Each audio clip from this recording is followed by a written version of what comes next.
Hey guys, welcome back to Honeycomb. My name is Keo, and today we're going to be doing a quick review and unboxing of the Nike ReactX Infinity Run 4. Now, the Infinity Run has been running for a long time with Nike. This is now the fourth iteration. The Infinity line replaced that was the Epic React. So we got Epic React 1, Epic React 2, and then it was replaced by Infinity. And that's what carried on the React line. And now we're having a new iteration with a new technology, or at least an updated technology called ReactX. And we'll get into that once we get into the shoe. Now, if you haven't subscribed, please do subscribe. It helps us a lot. We also have a lot of great content coming out that just came out. We've been updating a lot more frequently now. We just came out with the dunk video. We have all this stuff around FIBA. So if you are enjoying the content, please do click like, subscribe, and tell your friends. And if you want to see more coffee content, do comment and let us know about that. Follow along on Instagram. I'm at KO Kosha on Instagram. Follow the studio, which is Honeycomb Manila. And then we have our arts and public marketing Instagram called Honeycomb Art. So follow along there. Let's get into the sneaker. Nike box. Now this is the performance wear box. We don't see it that often here at Honeycomb. We do a lot of sportswear, a lot of Jordan. But this is a sneaker that I've been hyped about. I've been wanting to get. And when I found out that there was new technology, new ReactX, I ordered it right away. Alright, so flipping open the box, comes with your standard paper, and here are the sneakers. Alright, so it comes with this tag, and the tag says React Foam is engineered to reduce its carbon footprint in a pair of midsoles by at least 43% due to reduced manufacturing process energy compared to the prior Nike React foam.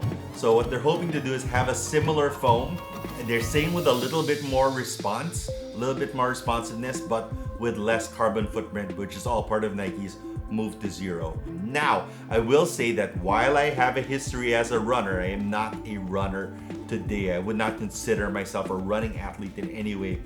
I picked these up because I love the React technology, and I love walking around in React.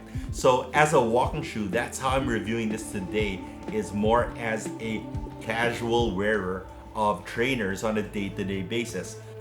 I got the launch colorway. This is the launch colorway. It's a Flyknit top, an entirely Flyknit upper. It's not the same as the classic Flyknit where it was very, very stretchy. This one is a little tighter, but it does bring back a lot of the little windows that you have when you look through the Flyknit itself. So the Flyknit is still very tight, but it has more of the holes from OG Flyknit.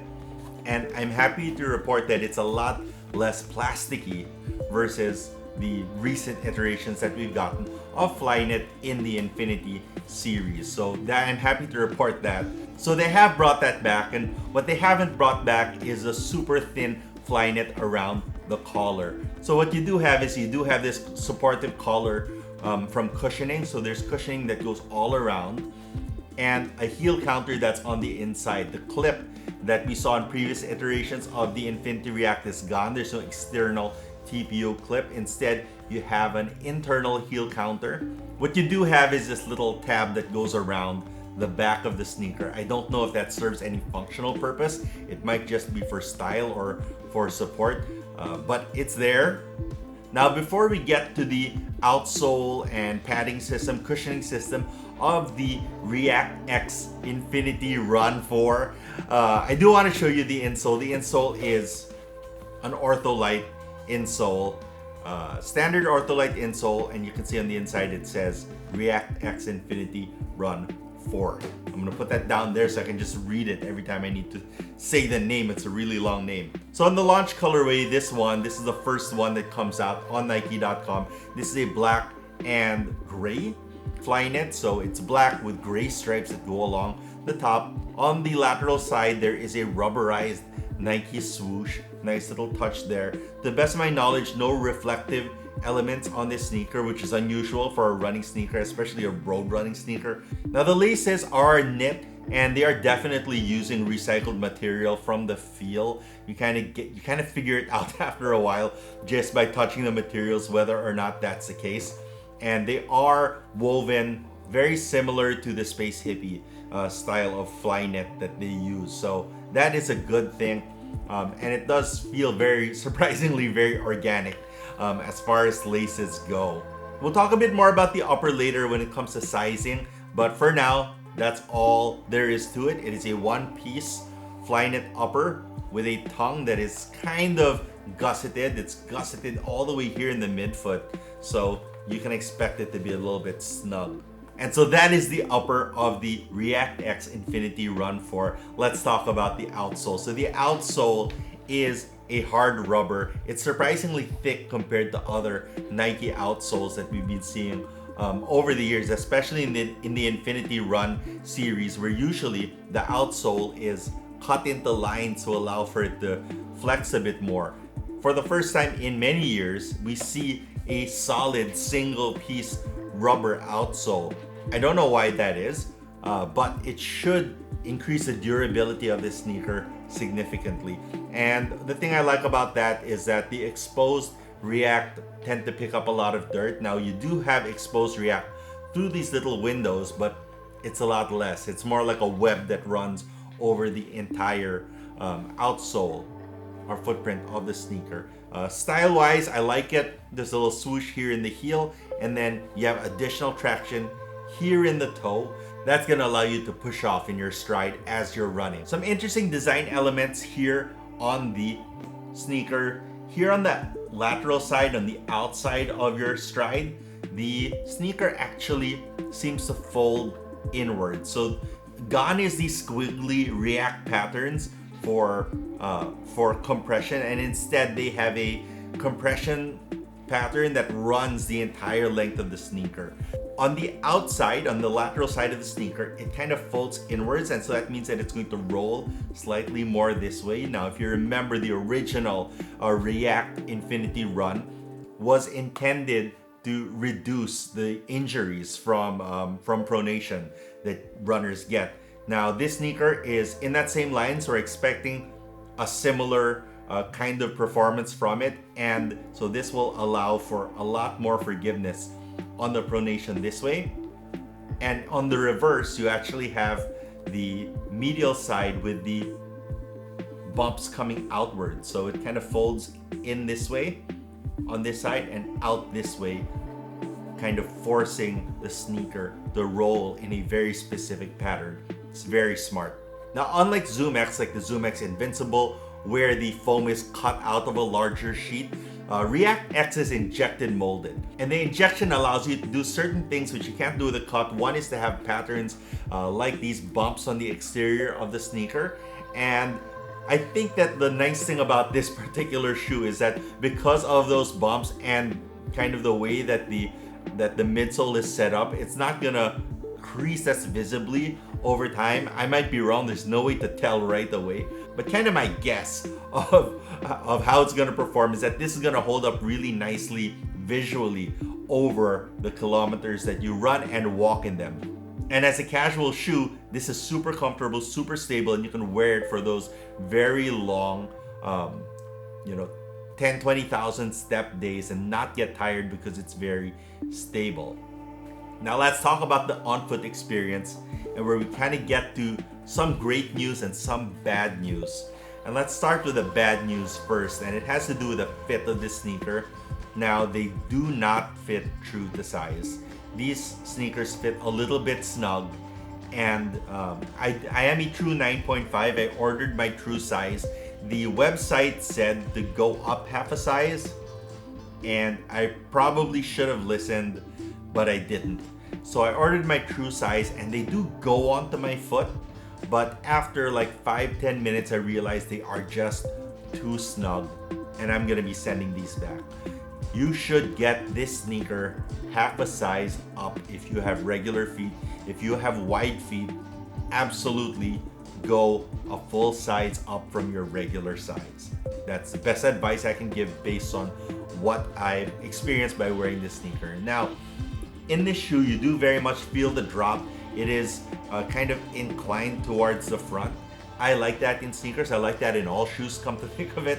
But this visual thing where you see it high in the back and dropping towards the toe, that is absolute. You feel that on your foot, and there is kind of built-in arch support inside the shape of the foam itself. So the midfoot itself does rise up here in the middle of the sneaker, as it does kind of in the profile. You can see that it's lower here and it gets higher and then lower again. That's exactly how it feels inside the sneaker. Surprisingly, it doesn't have that ultra marshmallowy feeling that you had with the original Epic React. In terms of stability and long days wearing the sneaker, this is gonna be a good choice for a lot of people, especially those who are out there only wanting to buy one pair of shoes. Now that's not me, but if you are out there only wanting to own one pair of shoes, this is a good choice because it's good for both training, for running, but also for day-to-day walking,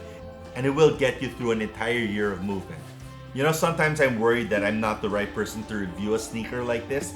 Not being a runner, I'm not out there doing 10Ks, 20Ks. I'm not out there doing, you know, Spartan runs or anything like that. But I do think that most people are like me and they want a pair of sneakers that is just, you know, for day-to-day use, great for walking, going to the store, going to work for a lot of people.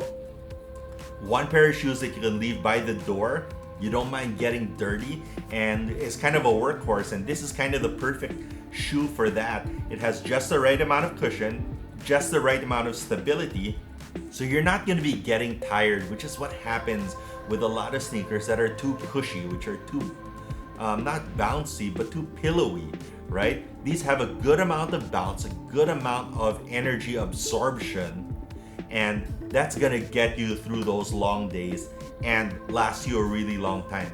Best thing about sneakers like these, they're low maintenance. You can just throw them in the washing machine, exactly how in fact I did that today. I threw a pair of my Flyknits in the washing machine and they came out clean and smelling good.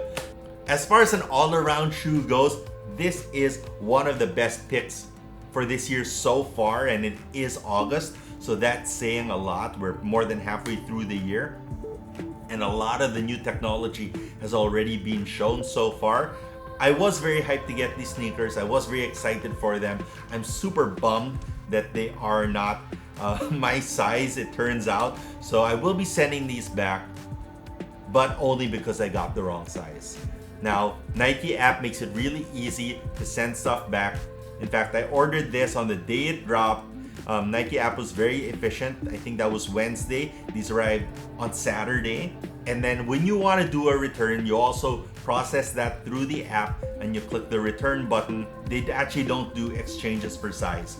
The way that Nike app does it is that you return them, they give you a full refund, and then you can just purchase the other footwear that you think would be correct. Now, whether that's an adjustment in size or a different model, it's up to you. Don't make the mistake I did. Go half a size up for regular footers. For wide footers, go a full size up.